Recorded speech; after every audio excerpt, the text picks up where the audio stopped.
This is CHSR 97.9 FM here in Fredericton, New Brunswick, Canada. This is Python's Paradise, your film and music show. This is your host, Greg Gilbert, aka the Python Hyena. And folks, I would have been 5 years old when Smokey and the Bandit came out in theaters, and this year it is celebrating its 40th anniversary, and the guest I have on the phone with me today looks every bit as beautiful as she did back then. Of course, back then she was dishing it out in the old choke and puke. We have the lovely, the gorgeous Susie Ewing on the phone, aka Hot Pants. How do you do, Susie? Oh, thank you, Greg, for that lovely introduction. I was getting to feel real old when you said you were 5. Well, yeah, Smokey and the Bandit came out in 1977. It held off well against Star Wars. Very well. Yes, as a matter of fact, the day it opened, it grossed $1,728,000, and Star Wars only $1,554,000. So it did really well. It was the second highest grossing film of 1977. Was it the second or was it the third? Because I always thought Close Encounters of the Third Kind was the second. Oh, well, maybe it was. Maybe I had my information wrong. They gave me all this information. Because to tell you the truth, I didn't remember. I didn't even remember it came out the same year as Star Wars. But I think, yeah, it was either the second or the third. Mm-hmm. Yeah, I know there was Star Wars, there was Close Encounters of the Third Kind, there was Smokey and the Bandit, and I know Saturday Night Fever was up there in that top 5, and I think The Goodbye Girl, I think, were the top 5. I think. Yes. Yeah, and great year for film. Today, I think with the sequels and remakes, I think quality is starting to deteriorate a little bit. But, yes, I think you're right. Yeah, very much. But yeah, before we talk Smokey and the Bandit, I'd like to get a little bit about your background, because I know you're an accomplished tap dancer as well. Yeah, well, just about every kind of dance. I grew up in dance in Houston, Texas. I started dancing at 5 years old. When I was 5, you see, Greg, my mother took me to see An American in Paris with Gene Kelly and Leslie Caron. And I looked up at her and said, Mom, that's what I want to do. So she enrolled me in dance class, and that's really how I became a dancer. And was in the Houston Civic Ballet Company by the time I was 11 and stayed there till I was 18. And then I worked at the Houston Music Theater as a singer, dancer, actress. And I thought, oh, I've got it made. If you got into the Houston Music Theater, there just really wasn't anything bigger than that. At least in my little mind at the time, there wasn't, because I never aspired to going to Hollywood or anything, never thought about that. But I was hired. I went to audition for the second season of the Houston Music Theater, and a Hollywood director had been brought in to guest direct for that season of Summer Stock in Houston, and he didn't hire me, and I was furious and upset and thought, who does he think he is, this Hollywood? and I was devastated. And a week later, he called me and asked me to come to the theater, and I thought, oh, well, maybe somebody dropped out and I was next in line.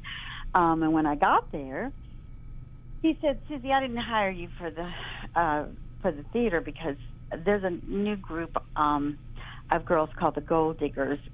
And I said, you mean those girls I just saw on TV last night? Because the first season had just come out. And he said, yes. He said, well, those girls are getting ready to go on the road, and we fired a few of them, and we would like you to come and take one of their places. So literally, my heart stopped, and I called my parents real quick and said, I don't know what to do. So my dad, without any Google in those days, he looked up all the people as best he could, and he watched the show and looked at the credits, and he found out that these people were for real. And he said, well, Susie, you worked all your life for this. You just didn't know it. So now it's your time. You take it.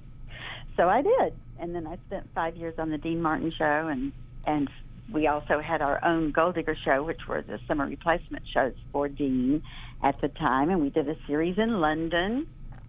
And Dean Martin Presents the Gold Diggers in London, and we toured with Bob Hope for 3 years in a row to Vietnam to perform for our troops, which was really the most exciting thing of my career, I think. So I did all of that way before I got Smokey and the Bandit. And thinking, after I got out of the Gold Diggers, I really wanted to pursue my acting career, and worked very, very hard at getting rid of my Texas accent because, boy, the doors were slamming in my face. And then the first big film I went out for was Smokey and the Bandit, and I had to have my accent. I said, well, that's it. I'm not ever worried about it again. And I haven't. So. I like the accent. Oh, well, thank you. And I've worked with it, and it's not seemed to be a problem since then. But it was really kind of funny that I had to work so hard to get rid of it, and then I ended up needing it. So, what was it like working with Dean Martin and Bob Hope? Oh, well, it was wonderful. Number one, I was blessed to work with two of the best in the industry, and really two people that what you saw was what you got. They were not different people on camera than they were off camera. They were kind and considerate and total professionals and loving and caring people. Dean was like our daddy. He was so sweet and kind to all of us. And Bob was the same way, because he knew taking a bunch of little 18 to 20-year-old girls to Vietnam was going to be a shock to our little heads, and it sure was. And he even, on an interview, said, I brought these girls into Vietnam as little girls, and they left as women because they really saw what the horrors of war was, and we really did. And I still meet guys today that were there when I was there, and pull out these torn old pictures that they took of me on stage when I was 20, and it's just amazing the bond that we have just because of that war, being in that same situation. Yes. Together.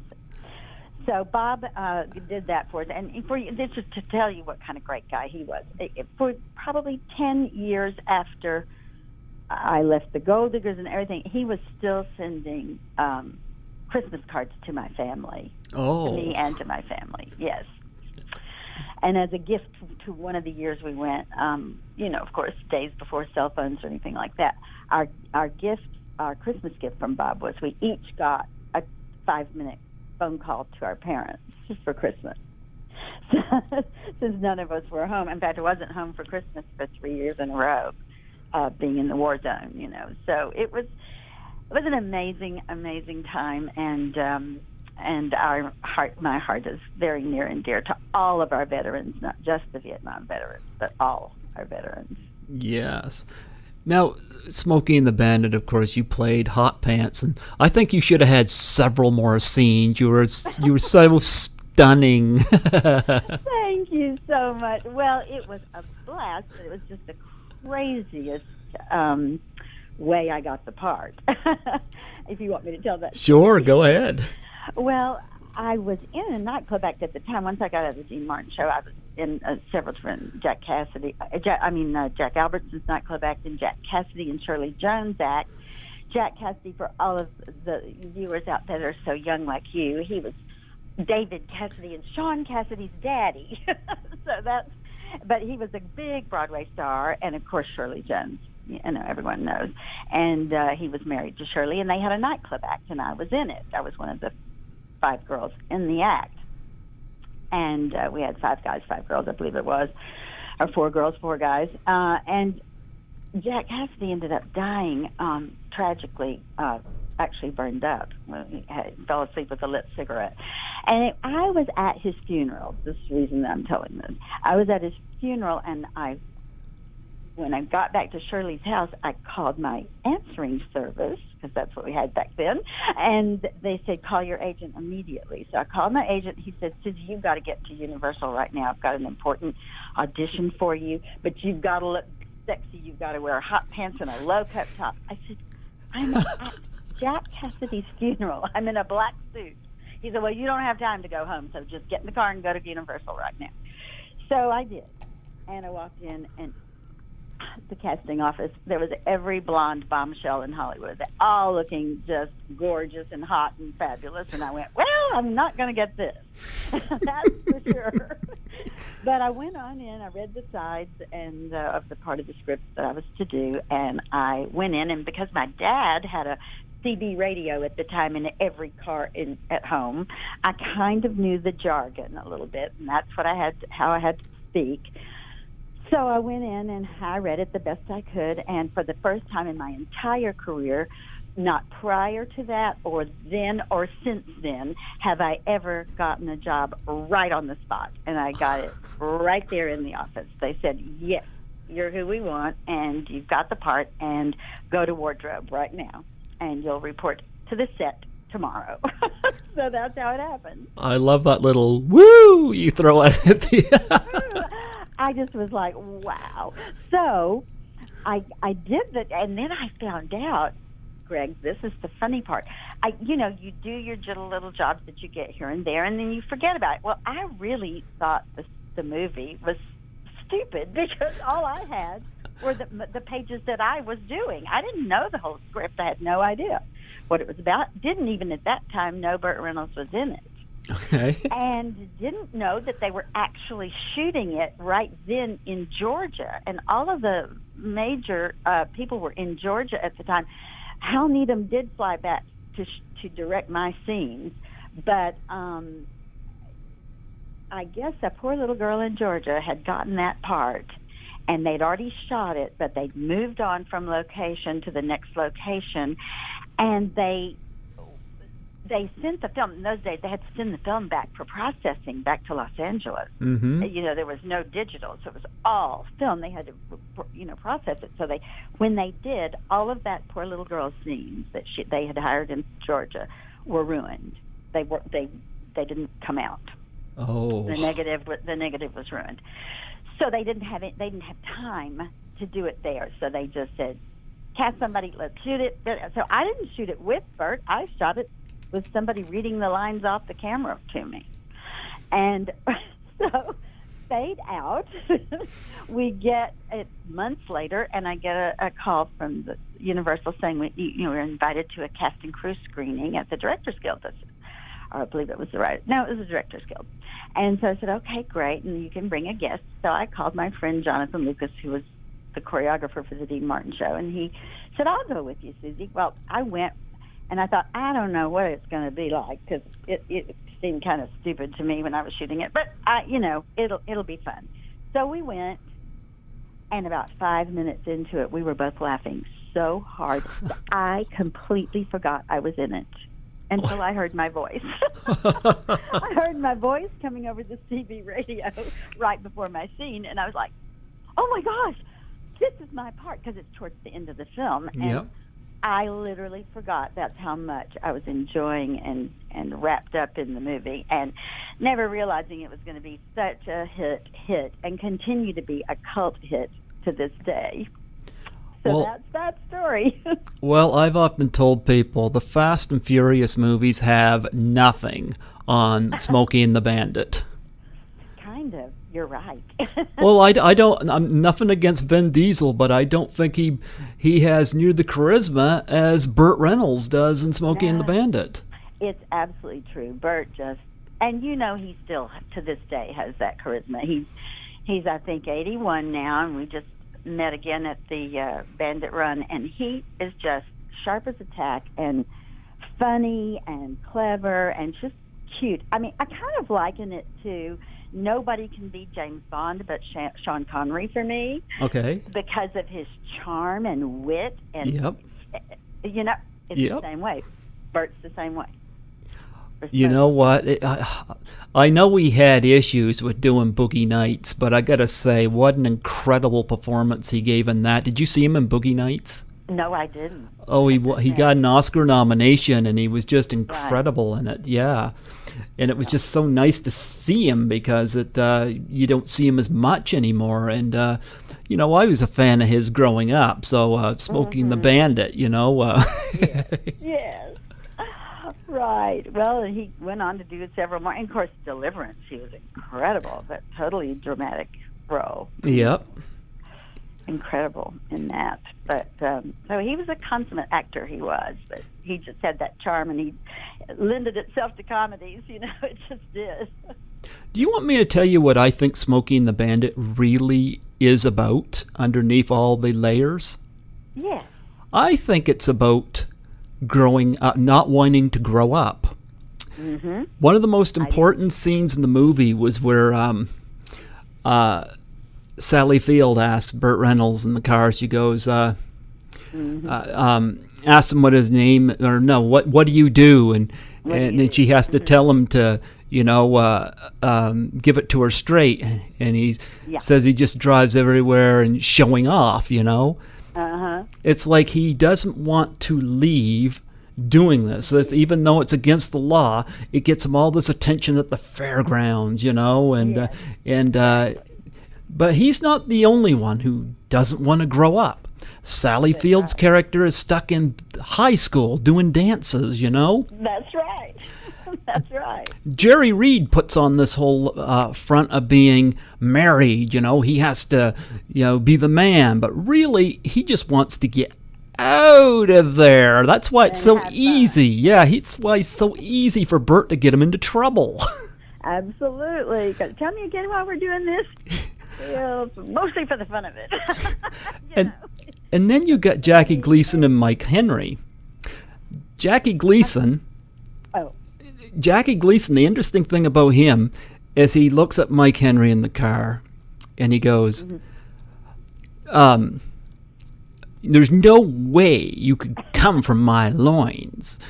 As soon as I get home, the first thing I'm going to do is punch your mama in the mouth. And of course, he's so absent-minded to the fact that, number one, Junior is totally infantile. Right.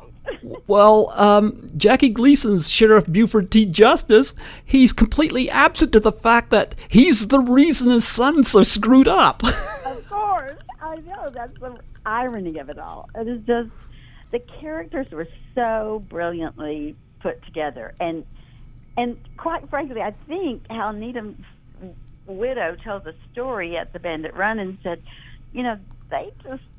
it was just off the seat of their pants. They just came up with an idea. How can we do this? Because we like fast cars. What kind of story can we come up with? And that's what they came up with. Yeah, hauling illegal liquor. Yes, when you think about it, they're doing nothing but breaking the law, and we're all rooting for them. Exactly. There's something about it that we want them to win. Yeah. It's funny. Now, your scenes, of course, is when you're one of the many people he talks to on the CB radio, and of course, you and a bunch of folks are going to help block the police off, and there's a whole bunch. I always feel bad for that poor girl that tries to speak in the little speaker thing, and the guy goes, "Let go of the button." I know. She wants to help out, and he's running her down. Exactly. That's right. I always envy the guy who says, "You want to ride with me?"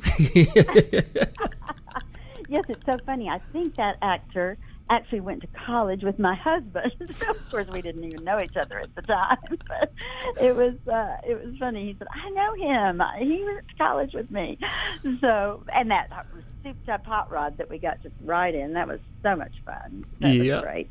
We had stunt drivers on the shoot, but of course we had to drive it, around the corner and whatever. So it wasn't fast, but it sure was a fun car. And Hal Needham was just a wonderful director. He's so in love with, number one, he loved Bert so much, and he loved the cars, and he was a stunt man himself before he became a director. So we just lost him not too long ago too. That's right. I thought it was so great that his widow came to the 40th. We had your listening audience may not realize the 40th anniversary reunion called the Bandit Run, and it's a group of actually, it started with Dave Hall, who is the president and head of Restore a Muscle Car in Lincoln, Nebraska, and that's all he does is restore muscle cars and sell them. And then David Hershey, who is the local CBS news person in Dallas, Texas. They became partners, and they started this 11 years ago. They started the Bandit Run. They both were crazy about David has 3 black Trans Ams and 1 yellow one, and Dave Hall has 1 million of them. And so they put it out there to people who love black Trans Ams and love the movie, that they would do what they call the Bandit Run, and they would start in Texarkana, Texas, just like they did in the movie, and they'd go make their way to Georgia, to Atlanta, Georgia, where they ended at the movie, and brought the Coors beer across. Well, they didn't do that, but they did the run, and it caught on, and every year they added more and added more and added more. So this past year, when they called me, actually they called me a year before we actually did it, almost a year ahead, and asked me if I'd be interested in doing it, and I just kind of hadn't even thought about Smokey and the Bandit in 40 years, and I said, excuse me, but I think maybe you have the wrong person, because you realize I didn't have a very big part in the film.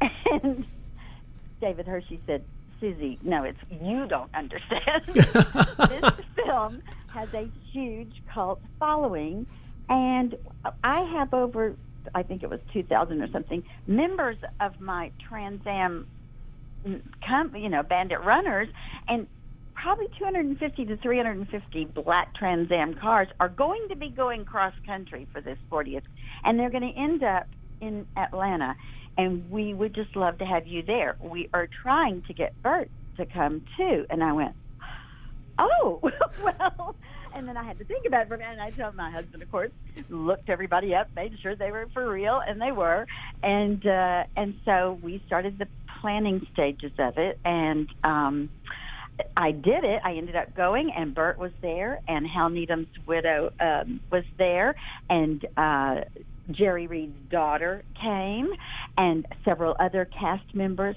came, and we just had the time of our lives. It was a 3-day event. Once they got to Atlanta, we had 3 days of festivities and things that we did, and we just had the time of our lives. And it was 12 miles of cars. Wow. Mm-hmm. Was Bert behind the wheel?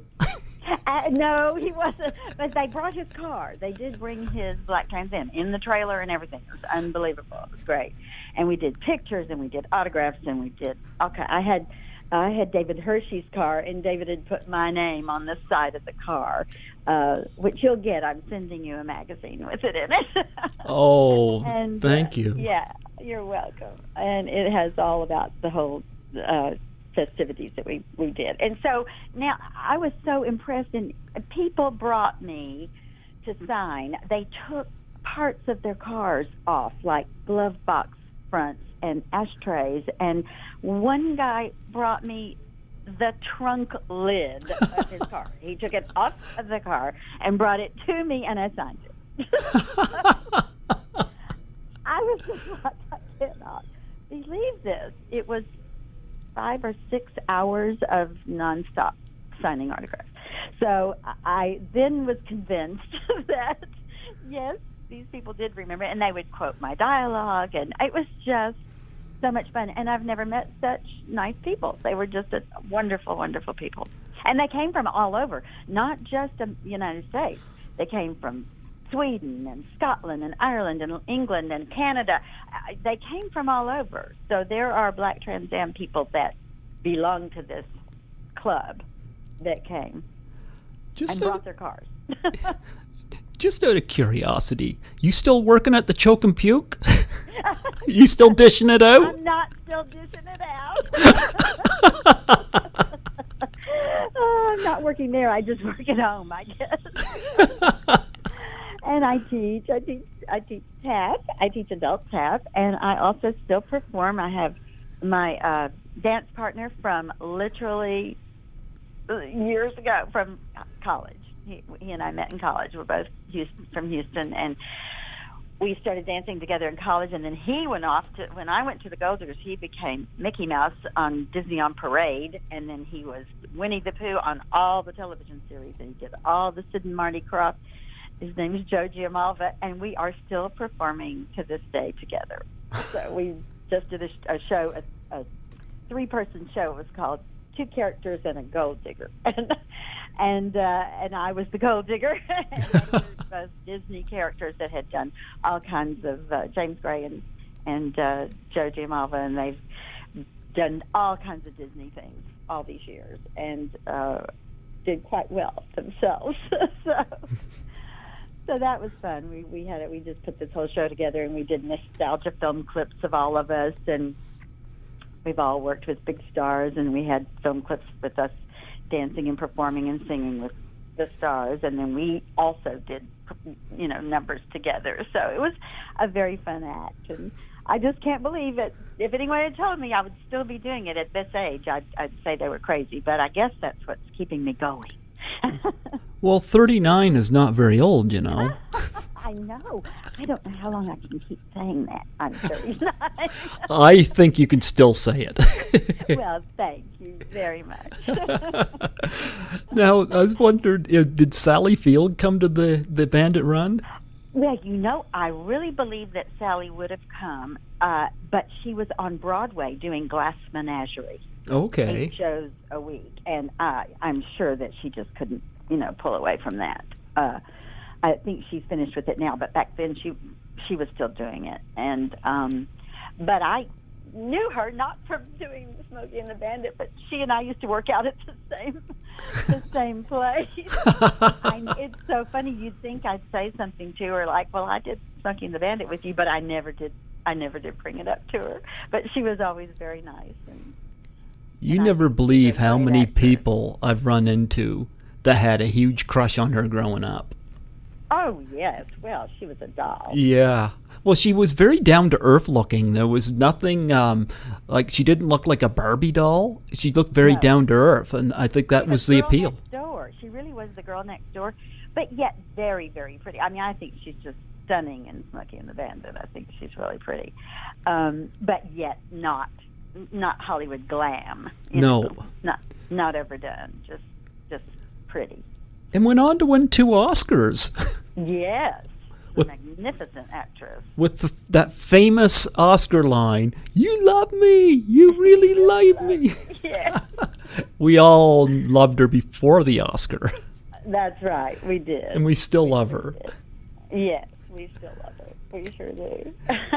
Now, I gotta say, Jerry Reed, I love him as a musician as well. I remember Jeff Foxworthy once told a joke years ago. He said he was talking about people and their best friends and how your best friend is always in trouble. And he said, yeah, if he's your best friend, he'd be right there in jail with you. And I thought of Jerry Reed the moment I heard of that, because even in his songs, he's always in trouble. I know.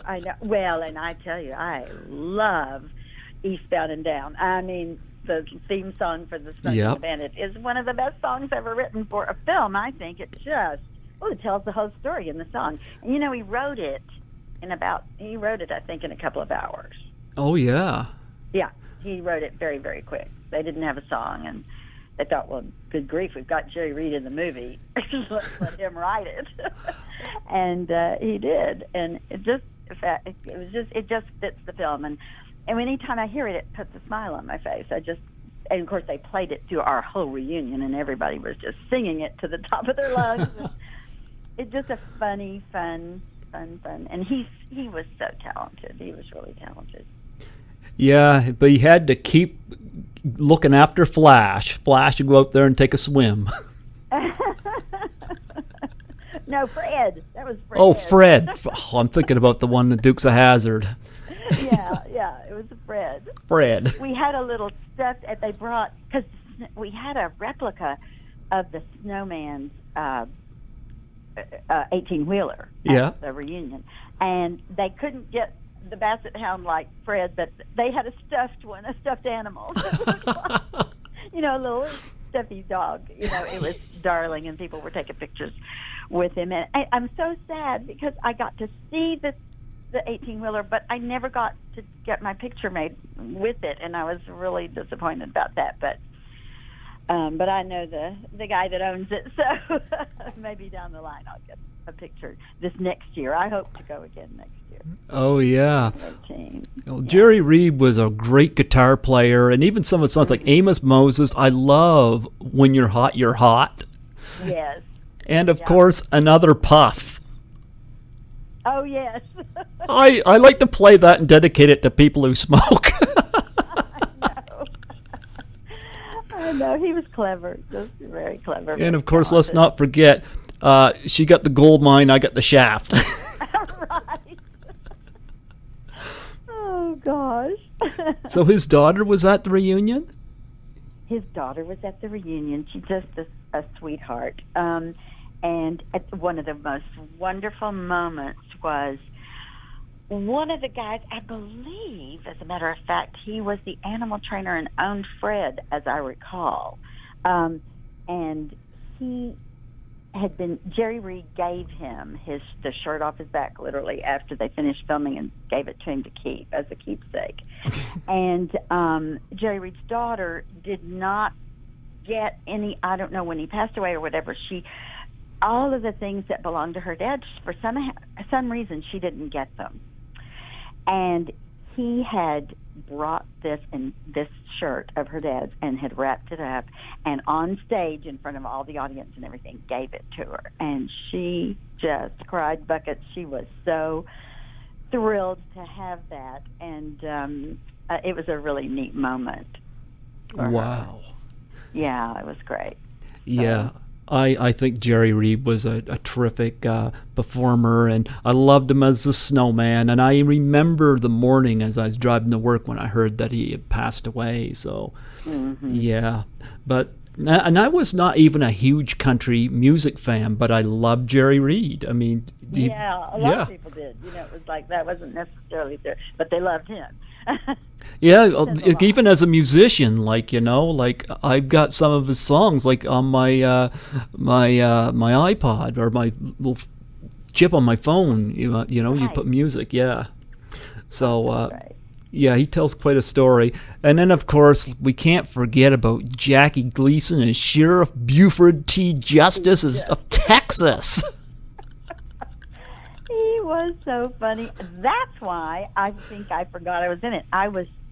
He was the funniest I think I've ever seen him. I've always been a fan of his. And when my dad went to see the movie, he could have cared less by the time he was in the middle of the film that I was even in it there again, because he just thought Buford D. Justice was the best thing on the planet. He kind of reminded me of my dad. In a way, not in looks, but just in his mannerisms. My Texas dad, that he was like Buford. He was really funny. So he loved him in that movie, but he really did. I think it was a character that was, even though everybody knew him as a great comedian, don't you think that character was something we'd never seen him do? No. And lines like, "I'll boil your ass with molasses." I know. Oh, the lines go on and on. The trigger lines that are so funny.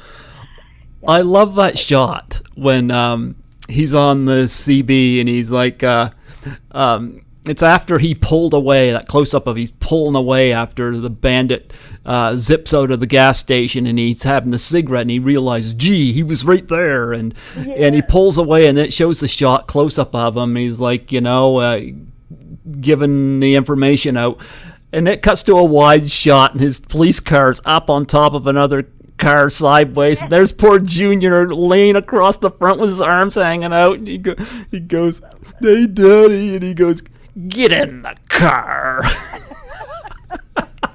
I know. And that funny shot of him just Junior holding his hat on his head, after the car had been shaved off, You can see too the stunt double, because the stunt double for Mike Henry had longer hair. Yeah. Oh, I'm telling you, that stunt was unbelievable. Where they go underneath the truck and the whole top of the car goes off. Oh, unreal. Tell me about Mike Henry. He was an interesting playing Junior. Well, I never got to meet him. Oh. Remember, all my things were shot here in Los Angeles, and they just matched it up with where Bert was, just matched it up kind of thing. Because Bert was in the car talking to me, so they could literally put me wherever they wanted. So they just needed a little hamburger stand wherever that looked similar to where they shot the original. And we shot it, I believe it was somewhere out in Simi Valley or Santa Clarita Valley, which is in and around the L.A. area, but out in the country, So I never got to meet. That's the whole point of the reunion too, was when they put Bert and I on the stage together. They made a big deal out of the fact that we finally got to meet after 40 years, even though we were in the movie together. So we never met until 40 years later. Yeah. And so I didn't get to meet Junior or even Jackie Gleason. Or Sally. I had met Sally afterwards, I'd met her, but I did not know her then and didn't get to meet her. So I literally knew the kids that were in my scene, and that's it. The kids that are in your scene, what are they doing now? Do you know? I don't know. I don't know, because most of them were just extras, except for the boy that was in the car, and we had dialogue together, and then the boy that I jumped in the car with. I think he did fairly well. As my husband said, he was an actor. He went to LA City College and majored in acting. So he, I'm sure, had a nice career, but I really don't know it. There again, it was just a day player job, and I learned my scenes. I shot my scenes in one day, and off I went, and I was on to the next thing. So that's just kind of how it went. For anybody working in the industry would tell you the same thing. You kind of then forget everybody. Unless you were on a shoot with them for several weeks or a couple of months, then everybody becomes a family. But these day shooting kind of things, it's not the case. You might even have a love scene with a man that you meet that day. You shoot the scene and done. You'll be lucky if you remember his name, but it's just the nature of the business. It's a real luxury when you have time to get to know people. And of course, we can't forget Pat McCormick and Paul Williams. Oh, I know, weren't they great? Paul Williams, it's interesting. Of course, I find it so funny that he was in a movie 3 years prior called The Phantom of the Paradise, and he was so good in that, playing the villain, Oh. And then 3 years later, he's being, the first thing, Burt Reynolds is on the cot, and then Pat McCormick goes, Bandit, me and my son are here. And of course, Burt Reynolds moves his hat and he laughs, and he goes, it must be hard finding or something like that. Something ounce of fat in a 12 dwarf or something like that. Yes, a 12 dwarf. Yeah, you know what? I watched Baby Driver early this summer. Really enjoyed it. And partway through the movie, Paul Williams makes a cameo, and I just perked right up in my seat when I saw him. Wow. No, I didn't see that film, but isn't that amazing that he's, wow. And still great. Classy looking, still got the glasses, and still small. Yeah, of course. And he's a great songwriter. Yes, he is, yes. So, and I thought he was really funny. He and Pat McCormick were great together in that. I like that, though. Burt Reynolds says, how about reverse psychology? Why don't you say something mean about my mother? And you go, your mother is so... and he gets... It's like, yeah, he just leads him along, It's true. It's so true. It's sad because Smokey and the Bandit 2, it does what so many sequels do. They repeat pretty much the same storyline, only this time they had an elephant instead of alcohol. And I love elephants, don't get me wrong, but I don't think it quite had the same pitch as delivering the beer. No, I don't think it did either. And that happens so often with sequels. They just don't quite measure up to the original, No. And the third one really fell off the map. Yeah, it did. But, I don't know this for a fact. This is, just my opinion. Yeah. I think that They just went, hey, it was so much fun the first time, let's just do it. They were just, because, practically the same cast. He always cast his friends. And it was just, they just wanted to go have fun and let's just shoot a movie and maybe we'll make some more money like we did the last time. They didn't have any idea they were going to make that money. They didn't have any idea it was going to be that big a hit, the first one. Yeah, and so many strange people on the CBs, Mr. B and Little Beaver, or Yes, Laura Lizer, who's a big agent now, and know her. I still know her, but we didn't meet on the film. We met after. They're busy in the big trucks out helping blocking off the cops so that the bandit can get through. Yes. Yeah. That's great. I got to mention some of your other films here too, because probably not. Oh yeah, because I know when I was crawling around on all fours at 2 years old, 1974, you did 4 movies. You did Policewoman, Dynamite Brothers, Dirty O'Neill, and of course the most interesting one of them, Girls for Rent. Oh Lord, my past has come back to haunt me. They were terrible old B movies. They were just awful. But as an actress, you just tried to do whatever you could to get some film on yourself. It was. I would never do them again if I had it to do over again. Never. Did you have a favorite out of those 4, or did you not like any of them? Well,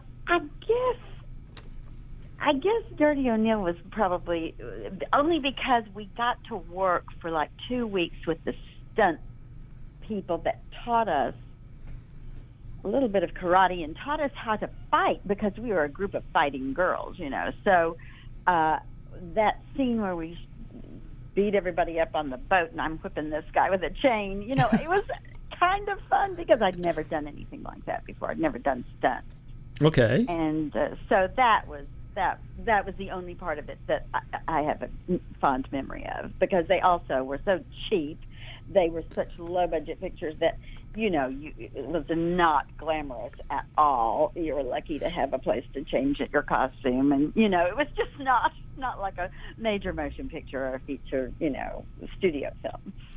So I don't really have fond memories of them at all. But that part was kind of fun. And the girls I got to be friends with, and, we all had fun learning from the stuntman. I can't remember his name offhand, senior moment, but he was a very famous stunt coordinator that worked with us. Well, I got to be honest, I have not seen any of these 4 movies. I was researching you, but Girls for Rent, I'm interested in because you're one of the leads. Yeah, it was horrible. Oh, come on, you can't be. Oh gosh, I thought the whole movie was horrible, but that's just what I look back on, and especially when I finally got to do something good like Smokey. So yeah.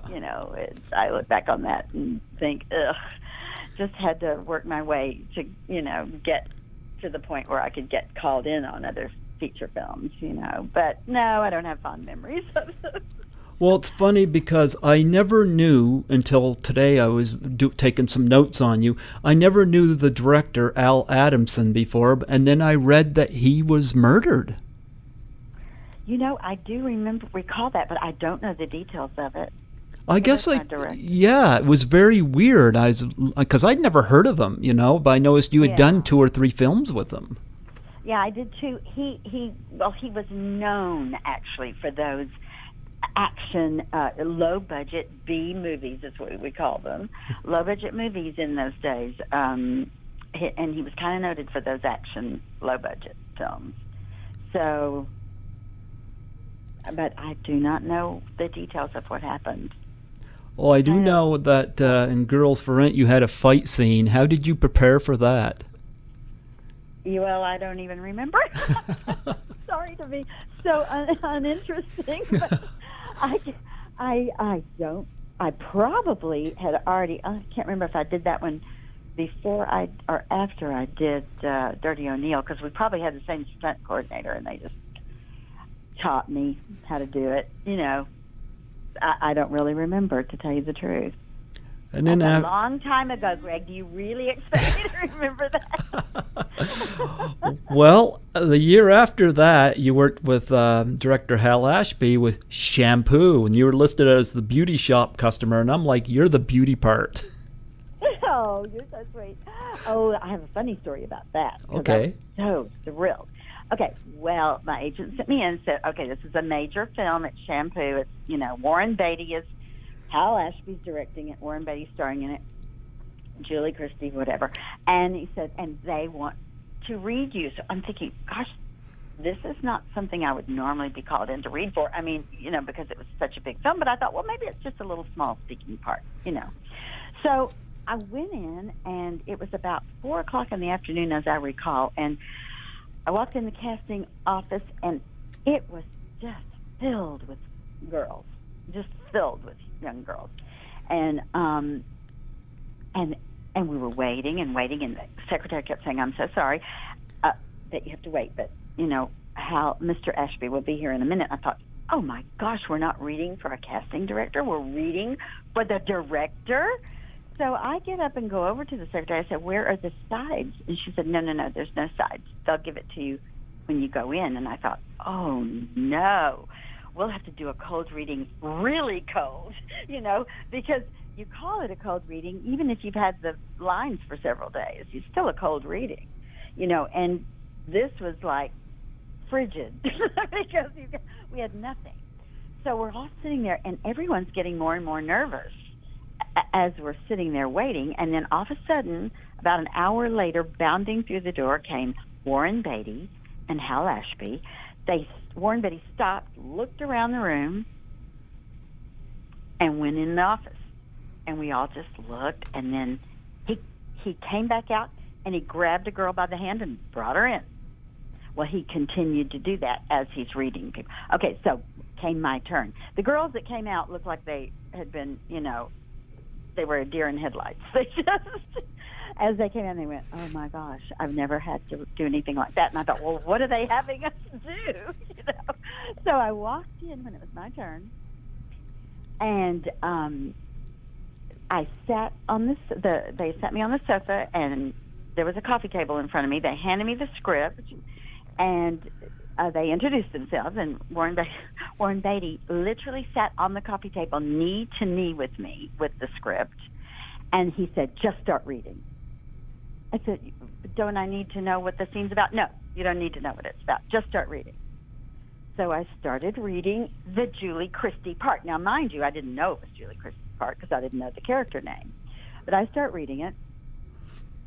We read about 4 or 5 scenes, and Warren Beatty goes, good, really good. He looks at Hal Ashby. He goes, what'd you think? He goes, great. Yes. Okay, good. He said, great, we'll be calling. And I left, and I walked out looking just like the rest of the girls, deer in headlights. And I got home, I left, and they just said, would you be available tomorrow if we need you for a fitting? And I said, yes, I would. And you'll be hearing from us. And so I left. Well, I got a phone call that night saying from my agent, you got the part, you're going to start tomorrow, the next day or whatever. And my girlfriend had come in on the same call, not at the same time. She called me and said she got a part in the movie. I went, what? So we went out and celebrated. Well, it was not a speaking role. We were just in the beauty shop scene with it. Luckily, I was having my hair fixed, and poor Jimmy, my girlfriend, she was having her hair shampooed. So her hair was wet for like 4 days in the shampoo bowl. But we got paid as speaking actresses because Hal Ashby and Warren Beatty would not hire anybody that couldn't handle a line if they decided to throw it at you. So that's why they didn't hire extras. They hired actresses. So we were really an extra. It was really an extra part. I did work for 4 days on it because Warren Beatty could not. He could not. Well, just to let you know, he had about 3 lines in this scene, and they were all betting. All the people that worked with him all the time were betting on how many takes it would take, and they asked me if I wanted to get in on the bet, and I said, "How many takes? Well, this could only take about 3 or 4 takes." And they all laughed at me and said, "Well, you're going to lose." And that one said 30, and the other one said 40, and somebody else said 55. Well, it was 4 days of shooting this one scene. So I can tell you, I have no idea how Warren Beatty ever gets a film in the can, because all I can tell you is my experience. And he only had 4 lines, and he changed it 1,000 times.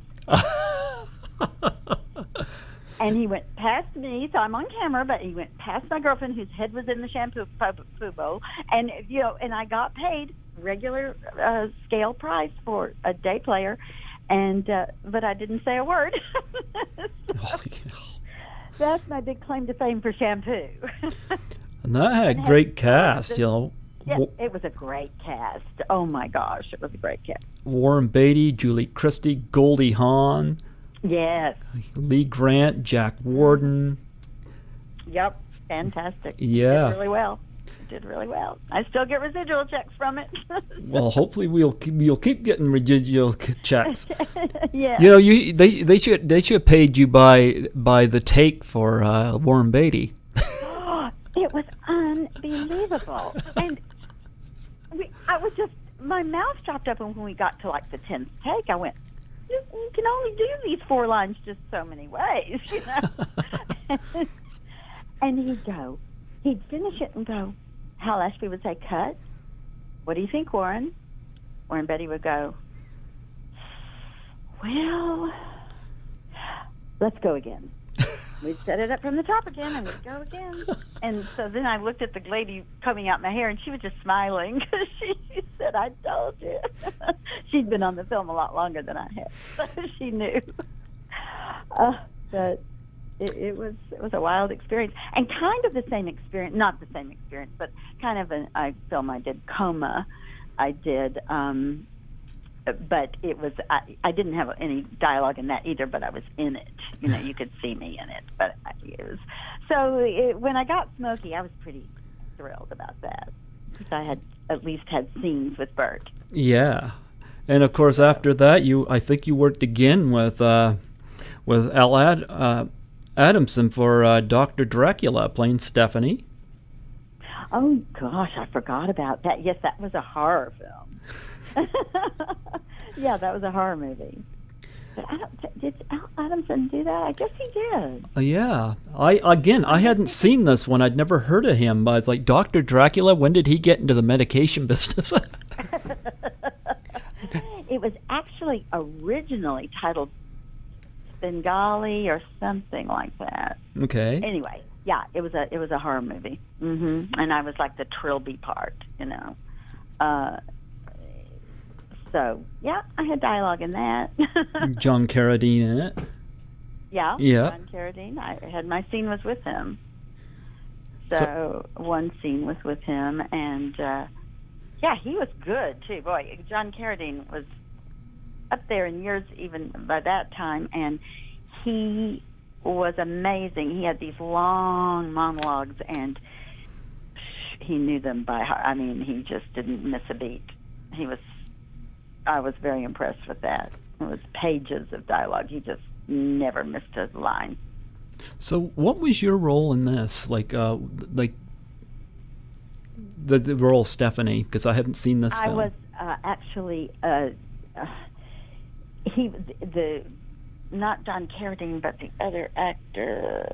Was it? There again, all I can remember is being mesmerized by that. It was a Svengali type of character that had me, and I was the Trilby type character. Okay. And he put me under a spell, kind of thing. Okay. And, so yeah, but I really don't remember the rest of the film. I don't remember what I did. I don't remember if I murdered somebody or what, or if they killed me. I don't remember. But I died in, it was Girls for Rent, I think. Yeah, they shot me. We were shot at the Salton Sea, and when they shot me, that day was actually the last day of shooting. And they couldn't do very many takes because I had to fall halfway into the water. And I was so fed up by that time. I said, I have an idea. Why don't you just put real bullets in it and really shoot me, because I am so tired of this movie. They didn't take too kindly to that, but I meant it. I just wanted to go. I remember laying in that water with fake blood, on me for hours. So yeah. Not so glamorous. That part, Greg's not so glamorous. And then, of course, you were in Thunder Alley. Now, I got to say, I've done one interview from Thunder Alley with another absolutely gorgeous woman. Melanie Kinnaman was in that as the blonde in the swimming pool. She was in Friday the 13th, Part 5, A New Beginning, and I'm still in touch with her to this day, and... Oh, really? Oh, yeah. Well, that was my husband's film. We weren't married at the time, but we were engaged, and he was the producer of that film and co-writer, and his partner, J.S. Cardone, Joe Cardone, wrote it and directed it, co-wrote it with Bill and directed it. And we shot that whole movie in Arizona, Tucson, Arizona. And, it was I had a small part, but I was there for the whole shooting of that. Yeah, I think that they should. All the young kids. They should have just forgot about the band and just made it about you and Melanie. That way, I could see some gorgiosity on the screen. Oh, thank you. Well, that band was made up of some very successful kids. Yeah. So they were great. These kids were fantastic, and oh gosh, what's his name that did Fame? Oh gosh, Phil Ramone. Phil Ramone wanted to release all the music as that we did on the film, because it was all recorded live. They recorded it live. The kids were actually performing it when we shot it, so it was very interesting. But another film came out at the same time that one did. It was a bigger film, and now I can't remember which one it was, but it kind of overshadowed Thunder Alley, but it ended up being a pretty good film. Well, you saw it. Yeah. What do you think? Yeah, I saw it years ago, and did you meet Melanie? I'm sure I did meet her. I don't, because I'm trying to think. She wasn't our lead girl. No, she was the one that was in the swimming pool, and she ended up back in the hotel room with one of the bandmates, and she had the cocaine and the drugs. Oh yes, okay, yeah. Yes, I did meet her then, but didn't get to know her real well. But I met her, yeah. Because it's funny, because in Friday the 13th Part 5, she plays a totally different character, one that's more responsible. I haven't seen that one, but yeah. Oh gosh. Yeah, I'm still in touch with her, so it's I always shower her with a lovely praise, just like I've been doing with you, Well, thank you. We appreciate that. Yes. You've done a number of TV, too. I couldn't help but notice, I don't know whether it was Internet Movie Database or Wikipedia, said that you made an appearance on the Benny Hill show. Is that true?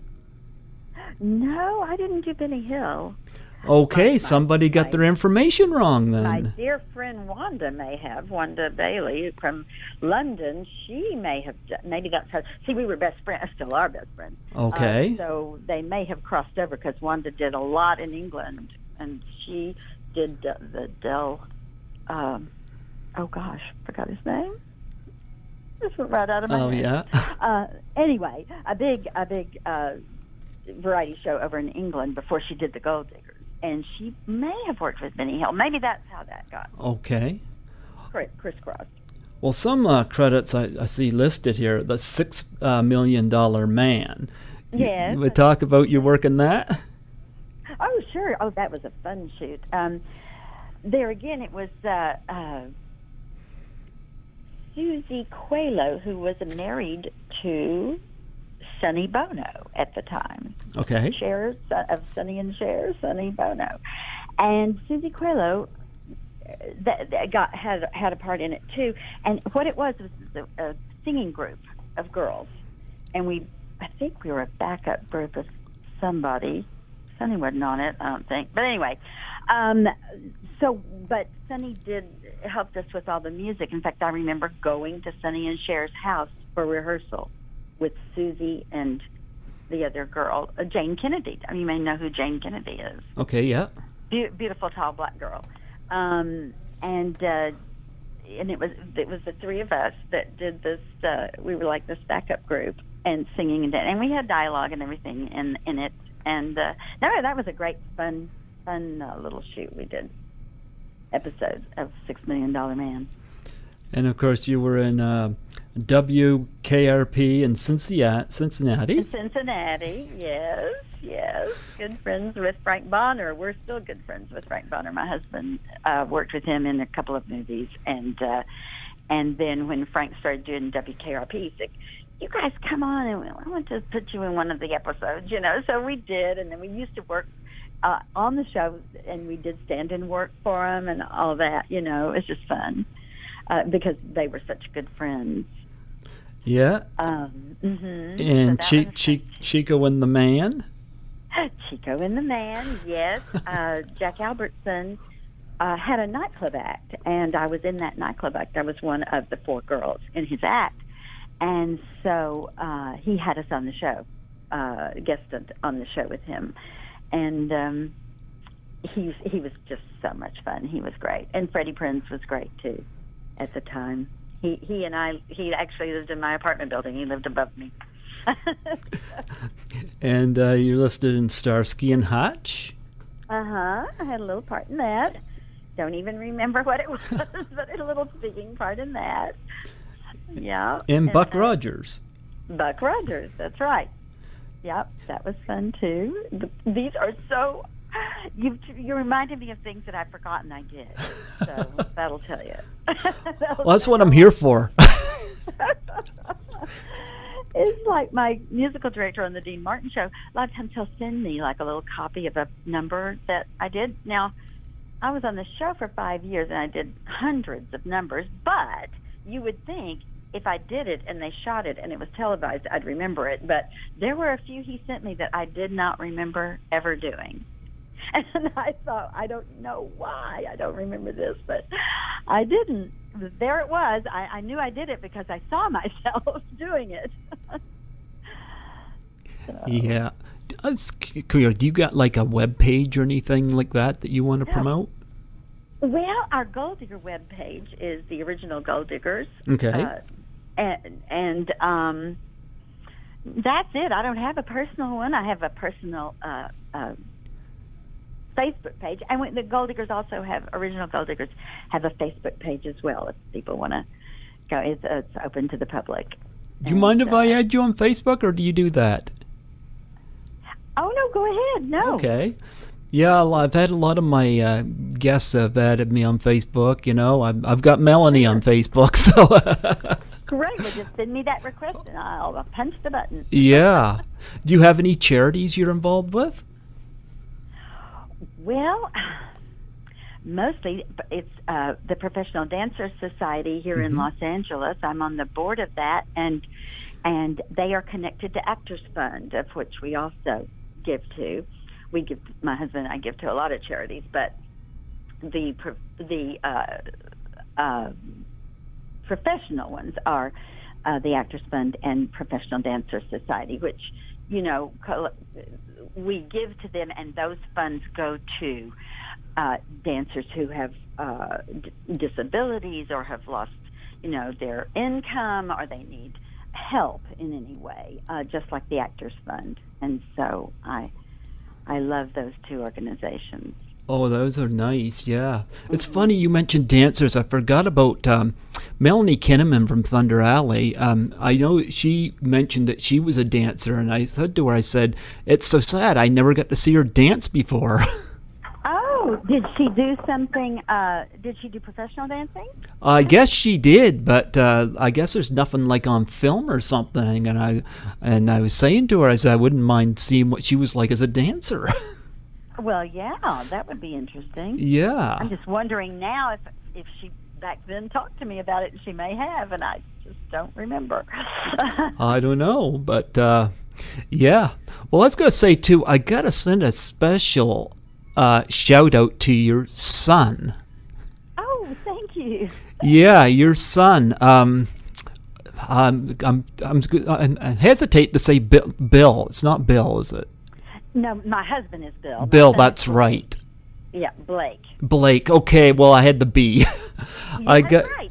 Got to say a special shout out and a thank you to Blake McIntyre, or no, McIiver. McIiver. He has my maiden name as his middle name, and Okay. Blake McIiver Ewing, but he goes as Blake McIiver with his music, because he's a songwriter and musician, and then when he's acting, he goes under Blake McIiver Ewing.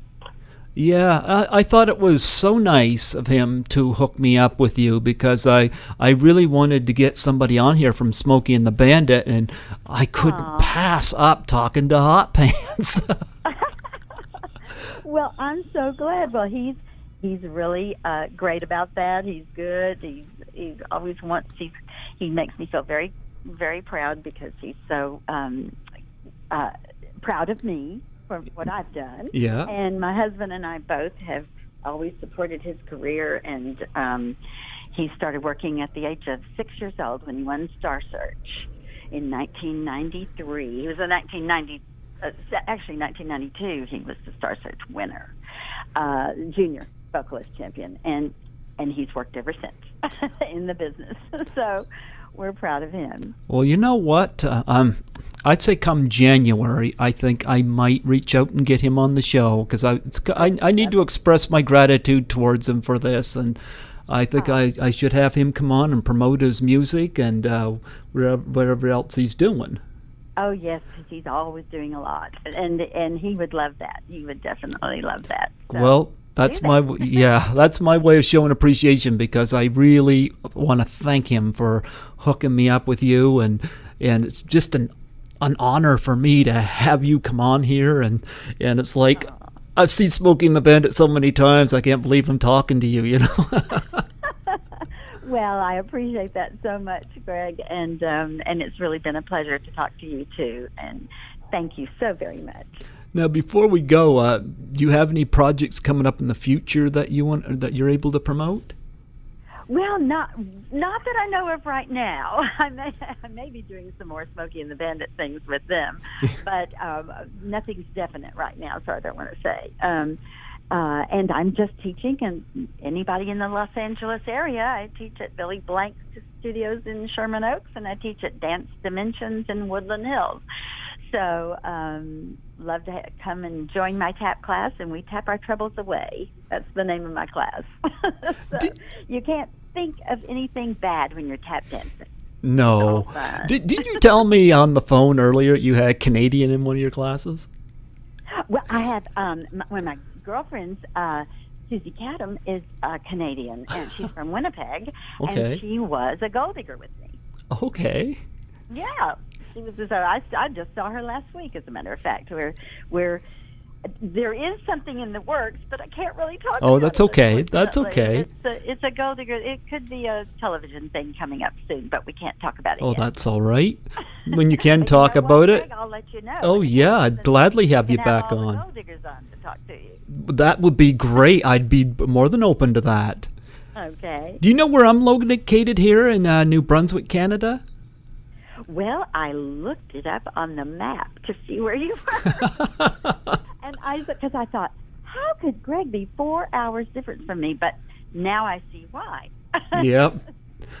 It's a long way away. Yeah. Well, I've done a lot of interviews out to Los Angeles. Yeah, you guys are 4 hours behind, and I guess Manhattan or New York and the Toronto area are both 1 hour behind. I'm starting to get a little bit of a feel, because it's the UK places. They're the ones that are ahead of me.